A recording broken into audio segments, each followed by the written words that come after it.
What is the way forward in your view? Thank you, Driver, and good morning, Kenyans. Thank you for saving me from getting into the forays of these two very dynamic politicians by asking what's the way forward. I mean, Trevor, Kenyans are increasingly pessimistic about their standards of living. And more so, it worries that their confidence in the ability of the government represented by Honorable Bona Halwale here is in doubt. But as well, the level of confidence in the opposition to pursue issues that are representative of what Kenyans want resolved is low. And perhaps the latest demonstrations on the cost of living and the taxes that are being imposed on Kenyans is an embodiment of what Kenyans are significantly feeling. The way forward, in our view, is that there is need to go beyond, and I speak this candidly as these two leaders sit in what is called the bipartisan committee.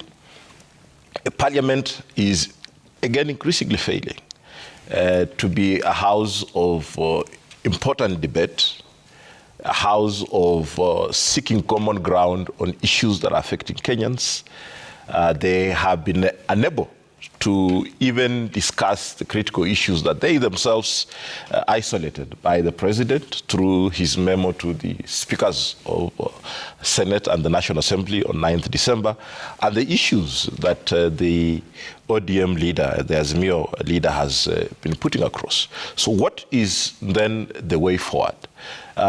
Beyond, there's a requirement, there's a need for something extra-parliamentary, structured, homegrown. The idea of running to Tanzania to bring in the good lady instead of allowing her to serve her people is neither here nor there. There is a need for structured, people-centered, focused on issues that people want for a wide-ranging conversation that is representative, not just about the politicians. You don't think there's a need for a mediator? We know the issues, all right? We have isolated the issues. Why this grandstanding? And when we know very well that some of the spoilers that Halwale is speaking to, I would say that it's actually violence is benefiting politicians. True. Right? Since 2007, the issues that were raised, other than having a government of national unity and everyone having positions, have we made significant progress away from the issues that were isolated in 2007? The government is quick to point that what the opposition wants is a handshake, and confusing the same handshake with nusu mkate when they are two different things.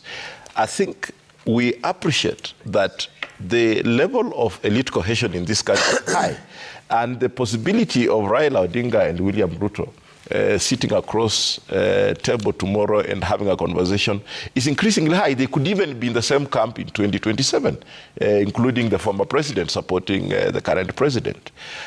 The issue of elite cohesion has not sorted this country. And as long as the way forward is about elite settlement of the issues, then we will not be able to solve anything, because they will be able to quickly agree on a number of things, including the issue of just changing personnel in IEBC when we need a structural overhaul so that we can be able to resolve the issues that are outstanding. The issue of cost of living, we haven't seen an alternative proposal unless my former boss, as vice chair of CMD Emeritus, convinces me. We have not seen an alternative proposal on what the opposition is proposing about taxation, about the cost of living, other than the public pronouncements about how what the government has proposed is insufficient and is bad for Kenyans. But the fact is, number one, politicians are the biggest beneficiaries of violence. Number two, Kenyans asked keenly are not for an elite settlement of the challenges that we are having. Thirdly, Kenyans are increasingly pessimistic about the standards of living, and they have less and less confidence every day in both the government and the way the opposition is championing their issues. Okay. Halwale, are there jitters